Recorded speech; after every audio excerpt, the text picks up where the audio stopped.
నమస్కారం, నా పేరు గౌతమ్. Welcome to CJRTV.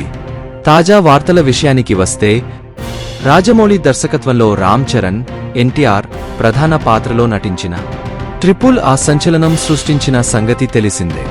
ప్రపంచవ్యాప్తంగా ఇది రికార్డులు సాధించింది. తాజాగా దీనికి సంబంధించిన ఓ క్రేజీ న్యూస్ ను అభిమానులతో పంచుకుంది చిత్రబృందం.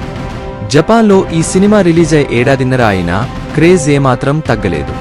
ఇప్పటికీ హౌస్ ఫుల్ బోర్డులు దర్శనమిస్తున్నాయి. ఈ విషయాన్ని తెలుపుతూ ట్రిపుల్ ఆ తన అధికారిక సోషల్ మీడియాలో పోస్ట్ పెట్టింది.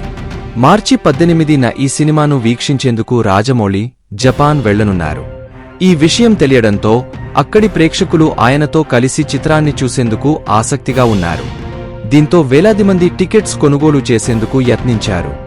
ఫలితంగా బుధవారం రాత్రి టికెట్స్ బుకింగ్ ఓపెన్ చేయగా ఒక్క నిమిషంలోనే హౌస్ఫుల్ అయింది. దీనిపై నెటిజన్లు ఆసక్తికర కామెంట్స్ చేస్తున్నారు. ట్రిపుల్ ఆ క్రేజ్ ఇది, రాజమౌళి మన తెలుగు సినిమాను మరో స్థాయికి తీసుకెళ్లారు అంటూ ప్రశంసలు కురిపిస్తున్నారు. పానిండియా స్థాయిలో భారీ వసూళ్లు రాబట్టిన ఈ చిత్రం విదేశాల్లోనూ రికార్డులు తిరగరాసింది. ఈ చిత్రం జపాన్లో గతేడాది అక్టోబరు 21న విడుదలైంది. 44 నగరాల్లో 209 థియేటర్లు, 31 ఐమాక్స్ తెరలపై ప్రదర్శించారు. 34 రోజుల్లోనే అత్యధిక కలెక్షన్లు రాబట్టి 300 మిలియన్ జపాన్ యెన్ల క్లబ్లో చేరింది. మన రూపాయల్లో చెప్పాలంటే దాదాపు 18 కోట్లు. ఈ క్లబ్లో అత్యంత వేగంగా చేరిన తొలి భారతీయ సినిమాగా నిలిచి చరిత్ర సృష్టించింది.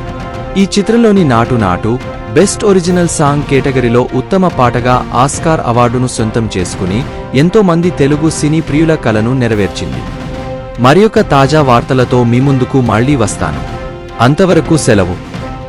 CJRTVని సబ్స్క్రైబ్ చేయండి. ఈ వీడియోను లైక్ చేయడం మరియు షేర్ చేయడం మర్చిపోవద్దు.